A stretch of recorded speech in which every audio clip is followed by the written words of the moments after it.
Welcome back to the channel and welcome back to another quick pick prediction video.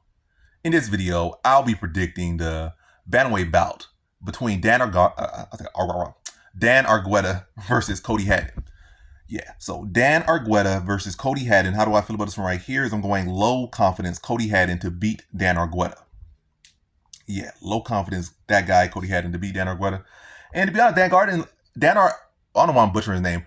But to be honest, Dan Argueta is still very much an active threat. He's not that guy like, oh, he's 40 years old, he's this, he's that. He hasn't been winning as much. He's kind of been seesawing, and it seems like go with the brighter prospect, which I am, Cody Haddon. Well, go with the bright prospect. Argueta's not really a prospect anymore. He's been around for a little minute. Only 9-2, you still feel like that's a prospect, but he's been around for long enough that you say this guy's not a prospect. He's a fighter. He's relevant.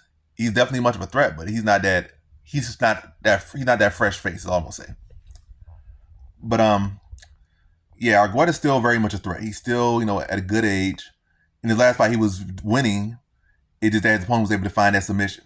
But he was taking his opponent down, getting control down. I think in the first round, he held him down for like 4 minutes and 20 seconds, I believe. 4 minutes and 20 seconds of control time in the first round. And I think like 2 minutes of control time in the second round. So he was doing the work. And he's been causing people's issues. And he still got decent enough striking, decent chin, crazy work rate. And that's a tough fight for anyone, especially for a young guy like Cody Haddon who's coming into UFC. It's not like he's coming from like a good, strong wrestling background. He's coming from Australia or New Zealand, one of those countries. I'm not even gonna look into it, but one of those two. Yeah, he's coming from Australia. Well, they just put them together. Like even Tapology look at it and say Australia, New Zealand, same thing. But yeah, that reason's not the strongest for grapplers. Typically, they have a good all-round skill set, but I don't think they have great wrestling, base over there for the most part. But yeah, I'm going Cody Haddon. I'm going with the fresher face here. He got good momentum. He got some hype behind him. He does have a good grappling bit. I don't know about his wrestling. His wrestling decent, but I don't think it's like America level. And I don't think it's Argueta level. But I think he can, threaten with submission just like his last opponent did for Argueta. I think he can put the striking together a little bit better. I think his wrestling defense is better than Argueta's last opponent. But I don't think his sub skills is great. But yeah, I'm going to go Cody Haddon. I think he's going to eke out a very close decision with Dan Argueta. Dan Argueta going for a lot of takedown.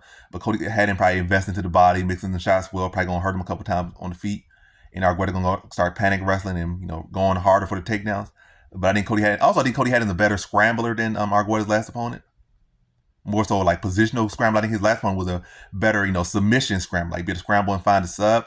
But I think Haddon's a better scramble, get the position, or scramble, get back to his feet than his Argueta's prior opponent. So yeah, it's like yet again another bright prospect going against Argueta. And I think Haddon's going to be able to pull it out. Eeky, squeaky decision here for Cody Haddon.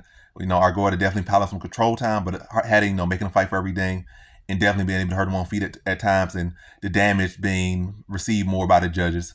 So in this one, I got Cody Haddon via decision.